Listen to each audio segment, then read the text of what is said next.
So, hello everybody.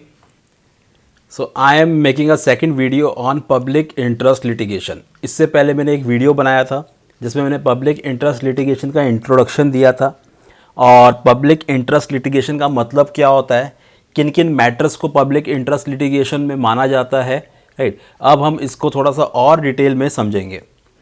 This is the second part of the public interest litigation. Before starting the video I want to share कि आपको थोड़ा सा इसमें quality आपको up to date नहीं लग रहा होगा. लाइक पिक्चर का आपको जो क्वालिटी है वो आपको एक हाई क्वालिटी डेफिनेशन का जो हमें यूज टू हो गए हैं आजकल हम देखने के, वो आपको नहीं मिल रहा होगा. But my major focus is on the content, not the quality of the video. Quality of the video आपके साथ नहीं जाने वाला है. आपको जो मिलने वाला है इसमें वो कंटेंट मिलने वाला है, right. So content is very important. आप क्या मिल रहा है मेरी वीडियो से वो इंपॉर्टेंट है, ठीक है.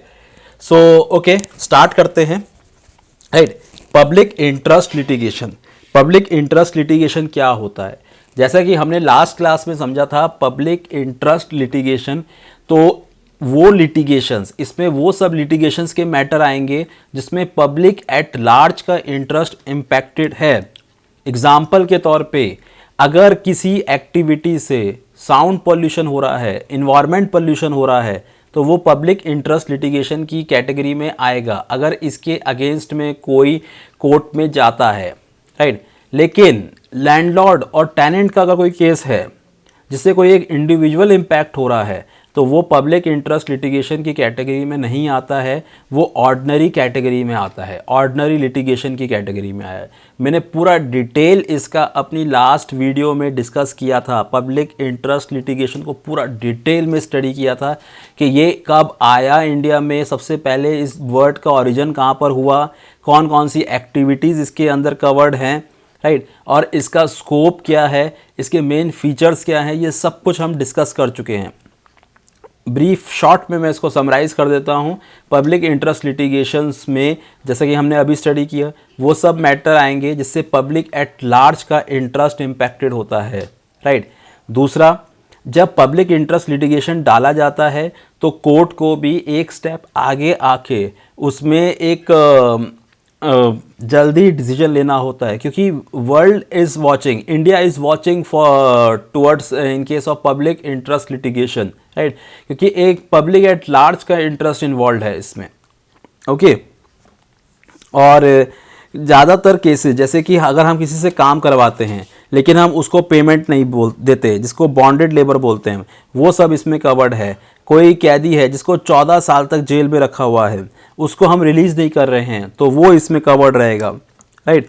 जैसे कि हम ऑल स्टडी कर चुके हैं कि वुमेन को अगर दहेज के लिए, राइट, उसको हरास किया जा रहा है तो वो इसमें केसेस कवर्ड होंगे. But cases of the tenant, landlord, ये सब इसमें केसेस कवर्ड नहीं होते हैं, राइट. अब हम आगे चलते हैं. इस वीडियो में बेसिकली जो हम डिस्कस करेंगे इसका आगे का पार्ट, PIL का आगे का पार्ट. तो principles of PIL, right, principles of PIL. अब Supreme Court evolve the following principles in regard to PIL. Principle, Supreme Court ने कुछ प्रिंसिपल्स दिए हैं PIL के. The court in exercise of power under article 32 and 226 of the constitution can entertain a petition filed by an any interested person in the welfare of the people who are in disadvantaged position and thus not in a position to knock the doors of the court.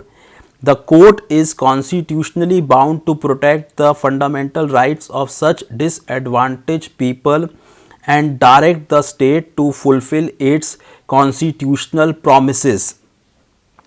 ये क्या बोल रहे हैं कि court के पास article 32 में क्या आता है? आर्टिकल 32 में हम सुप्रीम कोर्ट को अप्रोच कर सकते हैं अगर हमारे फंडामेंटल राइट्स का नुकसान हो रहा है तो हम सुप्रीम कोर्ट डायरेक्टली जा सकते हैं. और आर्टिकल 226 बोलता है कि हम हाई कोर्ट जा सकते हैं मैटर्स के लिए अगर हमारे फंडामेंटल राइट्स का नुकसान हो रहा है. तो ये बोल रहा है कि पब्लिक इंटरेस्ट लिटिगेशन में कोर्ट उन सब मैटर्स को भी टेक केयर करेगा जहाँ पे कुछ particular class of the people impact हो रहे हैं, जो कोर्ट नहीं जा सकते, राइट, जिनको नॉलेज नहीं है कोर्ट में जाने की, लेकिन उनके राइट्स इम्पैक्ट हो रहे हैं, तो वो लोगों को भी इसका ड्यूटी बनता है कोर्ट का जस्टिस देने का। अगला point, when the issue of public importance, enforcement of the fundamental rights of large number of people, the constitutional duties and function of the state are raised, the court treat a letter or telegram as a PIL. In such cases, the court relaxes the procedural laws and also the laws relating to pleadings. ये क्या बोल रहा है कि अगर कोई भी issue जो पब्लिक इम्पॉर्टेंस का है, एनफोर्समेंट ऑफ फंडामेंटल राइट्स से रिलेटेड है, लार्ज नंबर ऑफ पीपल का, इवन एक लेटर, एक टेलीग्राम भी, अगर आप कोई टेलीग्राम डाल देते हैं ना कोर्ट पे, राइट, और अगर उस टेलीग्राम में लिखा रहता है, एग्जाम्पल के तौर पे भोपाल लीक गैस होता है, भोपाल लीक गैस से बहुत सारे लोग इम्पैक्ट होना शुरू हो गए, ठीक है ना, after a certain period of time, और एक टेलीग्राम डाल के आपने सिर्फ कोर्ट को इन्फॉर्म कर दिया, तो वो भी PIL की कैटेगरी में आ जाएगा। कोर्ट ये नहीं बोलेगा कि इसमें प्रॉपर पूरा एक रिटर्न सबमिशन चाहिए हमें, राइट, एक पूरा प्रोसीजरल लॉ को फॉलो करना है, नहीं, राइट, क्योंकि एक ऑर्डिनरी पर्सन को ये सब प्रोसीजरल लॉज नहीं पता होते, उसको इतना पता है कि ये वाला इशू मेरे को कोर्ट के पास लेकर जाना है, तो court will not refuse to entertain this case, और वो उसको PIL की कैटेगरी में डाल सकते हैं, provided public fundamental rights at large impacted होने चाहिए। अगला point, whenever injustice is meted out to a large number of people, the court will not hesitate to step in to invoke Article 14 and Article 21 of the Constitution of India as well as Internal Convention on Human Rights, which provide for a reasonable and fair trial. ये अगला point क्या बोल रहा है, जब बहुत सारे लोगों को इनजस्टिस हुआ है, राइट, तो कोर्ट को इस बात में बिल्कुल हेजिटेशन नहीं होगा कि आर्टिकल 14 और 21 को इन्वोक करने के लिए। आर्टिकल 14 किससे रिलेटेड है, इक्वालिटी से रिलेटेड है। आर्टिकल 21 किसकी बात करता है, right to liberty, right to life, right, तो ये दोनों आर्टिकल्स कोर्ट खुद से इन्वोक कर सकता है अगर ह्यूमन राइट्स, फंडामेंटल राइट्स जो है इन्फ्रिंज हो रहे हैं। The common rule of locus standi is relaxed as to enable the court to look into the grievance complaint on behalf of the poor, deprived, illiterate and disabled who cannot investigate the legal wrong or legal injury caused to them for the violation of any constitutional or legal right. जो locus standi का rule होता है उसे relax कर दिया जाता है। ये लोकस स्टैंडी क्या होता है, हमने लास्ट क्लास में डिस्कस किया था। लोकस स्टैंडी बोलता है कि हम उसी केस को कोर्ट में लेके जाएंगे जिससे हम इम्पैक्टेड हैं, डायरेक्टली इम्पैक्टेड हैं, लेकिन PIL के केस में इसे रिलैक्स कर दिया जाता है, राइट। PIL के केस में आप उन केसेस को भी आप कोर्ट में लेके जा सकते हो जिससे आप डायरेक्टली इफेक्टेड नहीं हो, right. When the court is primary facie satisfied about violation of any constitutional right of a group of people belonging to the disadvantaged category, it may not allow the state or the government from raising the question as to maintainability of the petition. जब court satisfied हो जाता है कि हाँ constitutional rights violets तो हो रहे हैं, ठीक है, कुछ डिसएडवांटेज ग्रुप के फंडामेंटल राइट्स वायलेट हो रहे हैं, तो it may not allow the state और government from raising the question as to maintainability of the petition. तो वो अगर कोर्ट सेटिस्फाइड हो जाता है तो फिर वो किसी भी स्टेट या गवर्नमेंट को ये अधिकार नहीं देता है कि वो ये बोले कि ये पिटीशन का कोई मतलब नहीं है। अगर कोर्ट सेटिस्फाइड है कि हाँ फंडामेंटल राइट्स इन्फ्रिंज हो रहे हैं तो वो इसको एक्सेप्ट कर लेगा। Although procedural laws apply on PIL cases, the question as to whether principle of res judicata or principle analogous thereto would apply depend on the nature of petition and also fact and circumstance of the case. Right? Again उसी बात को repeat कर रहे हैं हम कि यहाँ पे प्रोसीजरल लॉस को कोर्ट रिलैक्स कर सकता है। The dispute between the two warring group purely in the realm of private law would not be allowed as litigation agitated as a PIL। Again उसी बात को हम रिपीट कर रहे हैं, जो कोई प्राइवेट ग्रुप के बीच में कोई डिस्प्यूट है तो उसको हम कोर्ट में हम लिटिगेशन के तौर पे नहीं लेकर आएंगे अगर वो प्राइवेट मैटर है।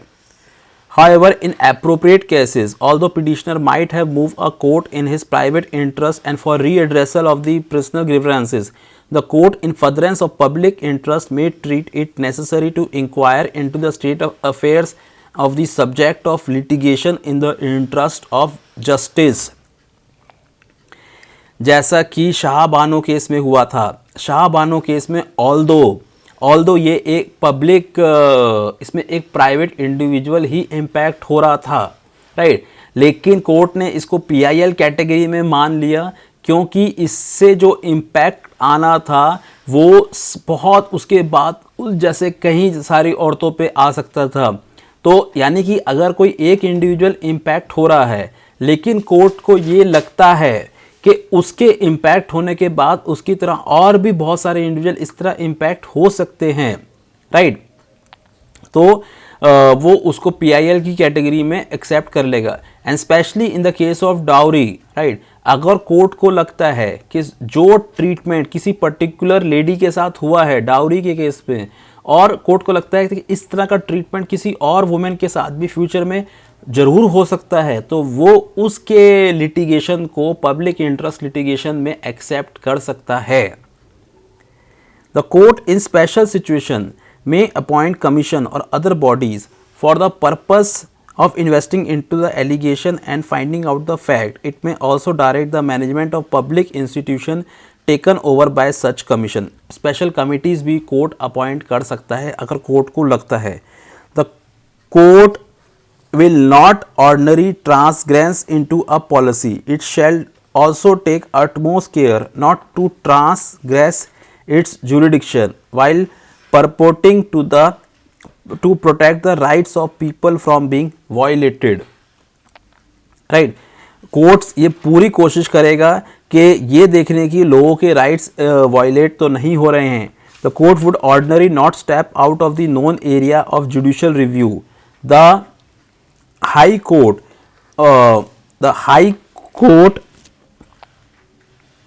although may pass an order for doing complete justice to the parties, it does not have a power to Article 142 of the Constitution of India। लेकिन कोर्ट अपने जुडिशियल रिव्यू के एरिया से आगे नहीं जा सकता, right. Public interest इसका मतलब क्या है कि वो खुद से किसी को नहीं बोल सकता कि तुम इस पे पब्लिक PIL फाइल करो, राइट। जब तक PIL नहीं आएगी कोर्ट कोई एक्शन नहीं लेगा, right. Court want that something should come forward with their demand. Only then the court will step forward, right? Ordinarily, the High Court would not entertain a writ petition by way of PIL questioning constitutionally or validity of a statute or a statutory rule, right? Same चीज, ordinary High Court should not entertain a writ petition by way of PIL questioning constitutionally और validity और statue of a statutory rule, right. ज़्यादातर वो questioning नहीं करता है PIL के case में। अगर उसे रीज़न वैलिड रखता है तो वो रिट पिटिशन कैसे ड्राफ्ट करी है, किस तरह से ड्राफ्ट होनी चाहिए थी, वो उन टेक्निकलिटीज़ में नहीं जाता है। अब गाइडलाइंस फॉर एडमिटिंग PIL, क्या गाइडलाइन है? The PIL has now come to occupy an important field in the administration of law. It should not be allowed to become publicity interest litigation or politics interest litigation or private interest litigation or paisa interest litigation, right? The Supreme Court in this context observed PIL is not a pill or panacea for all wrong. It was essentially meant to protect the basic human right of weak and the disadvantaged and was a procedure which was innovated where a public spirited person filed a petition in effect of behalf of such person who on account of poverty, helplessness or economic and social disabilities could not approach the court. There have been in recent time increasingly instances of abuse of PIL. Therefore,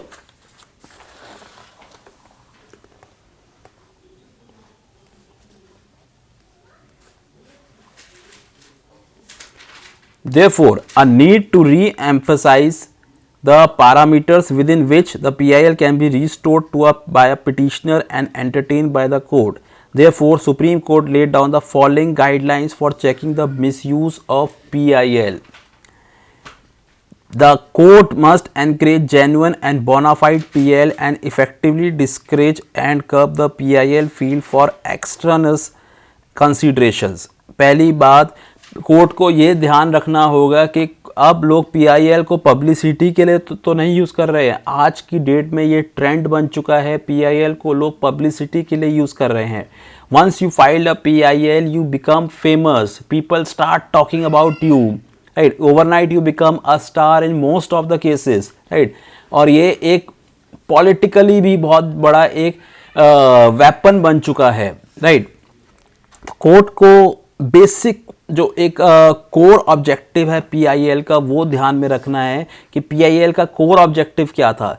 PIL का core objective था कि हमें disadvantageous group जो है, जो economically weaker section है, disabled group है, जो कोर्ट नहीं जा सकते हैं किसी भी रीज़न से, उनको हमें रिलीफ देना है. राइट? कोर्ट को ये इंश्योर करना है कि लोग इसका मिसयूज़ ना करें. राइट?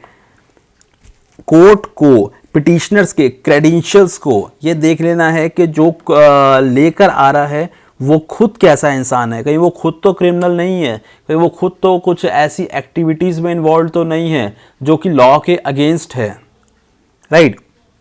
सबसे पहले कोर्ट को ये भी देखना है कि पिटीशन जो है वो हर तरीके से जेन्युइन होनी चाहिए.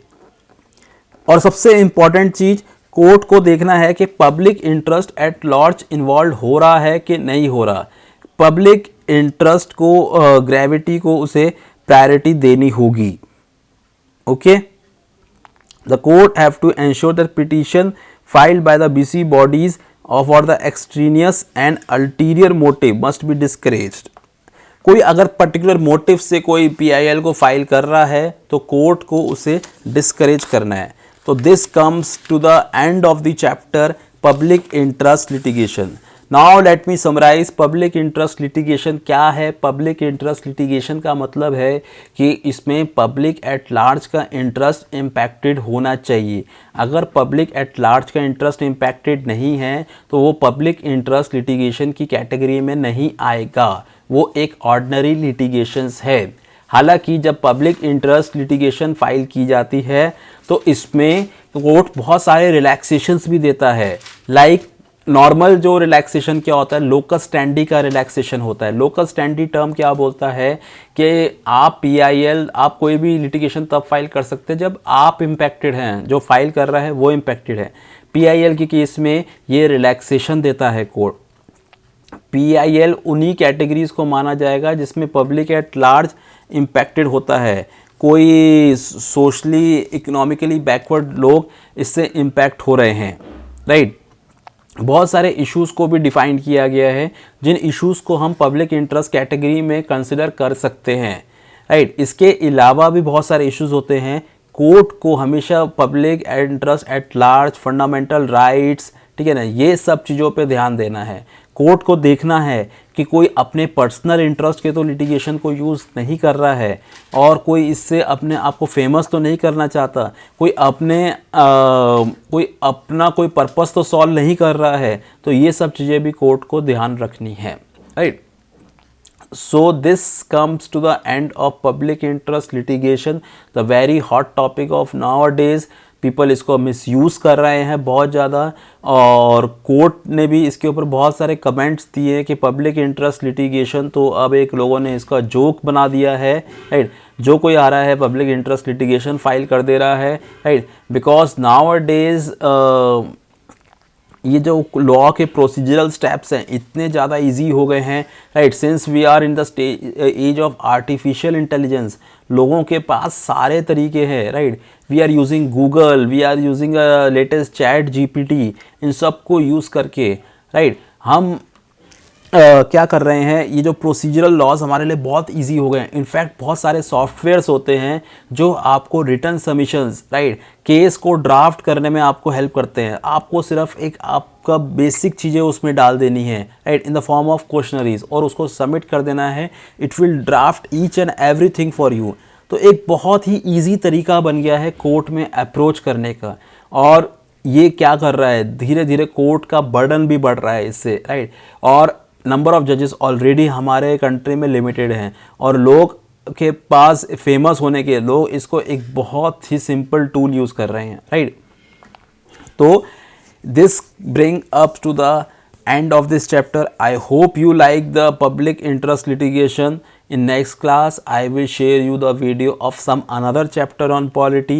Till then, goodbye. If you like my video, please give me a like, and if you want to write anything, and if you have any queries, please mention in the comment box. Okay, till then, see you. Bye everyone.